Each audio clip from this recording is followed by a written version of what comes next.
இதுல நீ என்ன சொல்ற? நீ இதுவே நான் தான் சொல்லணும். என் அன்பு வணக்கம். எப்படி இருக்கீங்க மக்களே? நல்லா இருக்கீங்களா? என்னடா ரெசிபி இன்னைக்கு? இதெல்லாம் வச்சு என்கிட்ட சொல்லு. இன்னைக்கு நாம வீட்டுல இருக்கிற தோசை மாவு வச்சு எவ்வளவு சூப்பரா டீ கடையில கிடைக்கல பஜ்ஜி அதே டேஸ்ட்ல கொடுத்துட முடியும். பஜ்ஜியா? செம டேஸ்டியா இருக்கும் போலியே. ஏண்டா என்ன பார்த்து ஏன்டா இந்த கேள்வி கேட்டா? 2 டம்ளர் தோசை மாவை நான் சேர்த்துக்கிறேன். அதோட 1 டம்ளர் நான் கடலை மாவையும் சேர்த்துக்கிறேன். இதுல 2 டேபிள் ஸ்பூன் அரிசி மாவையும். ஒரு நிமிஷம் இங்க வாய. ஏன்டா என்ன பார்த்து அந்த கேள்வி கேட்டா? போ போ, என் மூஞ்சில நிக்கல. போ போய் வேலை போ போ. ஒரு 5 பூண்டை அரைச்சி அதோட சாரை மட்டும் 1 டேபிள் ஸ்பூன் நான் சேர்த்துக்கிறேன். 2 டேபிள் ஸ்பூன் நான் காஷ்மீரி சில்லி பவுடர் சேர்த்துக்கிறேன். அதோட 1/4 டேபிள் ஸ்பூன் நான் மஞ்சள் பொடியை சேர்த்துக்கிறேன். உப்பு ஒரு 1/2 டேபிள் ஸ்பூன் சேர்த்துக்கலாம்.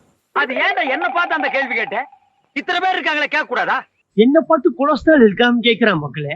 என்ன பார்த்த கொலஸ்ட்ரால் இருக்க மாதிரி இருக்கு. இப்படி இதோ பாருங்க மக்களே, எப்படிங்க உனக்கு இருக்குதா? இருக்கு. என்ன பண்ணுன்ற? சிதப்பா, இது ஆயிலி ஃபுட், ஃப்ரைட் ஐட்டம். இது உன் ஹெல்த்துக்கு நல்லது இல்லையே, அதுக்காண்டி நான் சொன்னேன்.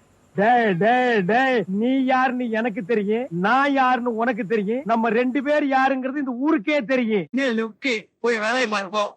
இப்போ தண்ணி ஊத்தி நல்ல பஜ்ஜி மாவு எந்த கன்சிஸ்டன்சில கொண்டு வரீங்களோ அதே கன்சிஸ்டன்சில இந்த மாதிரி நாம கொண்டு வந்துக்கலாம்.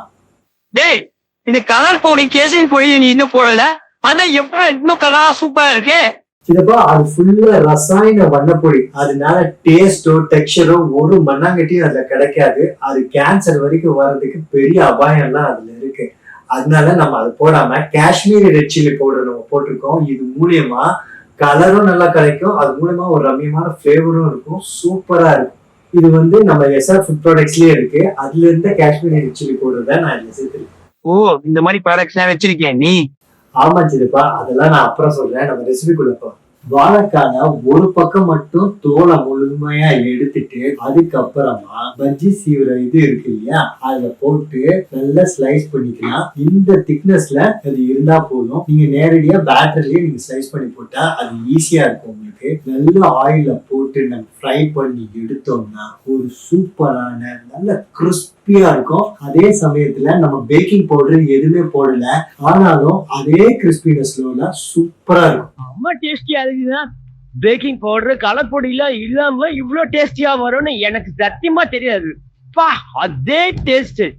நார்மலா வீட்டுல போனா பஜ்ஜி கண்ணாடியில இருந்து எடுத்த உடனே சாப்பிட்டு போயிடும். இது அப்படியே புஃப்னு சூப்பரா இருக்கு.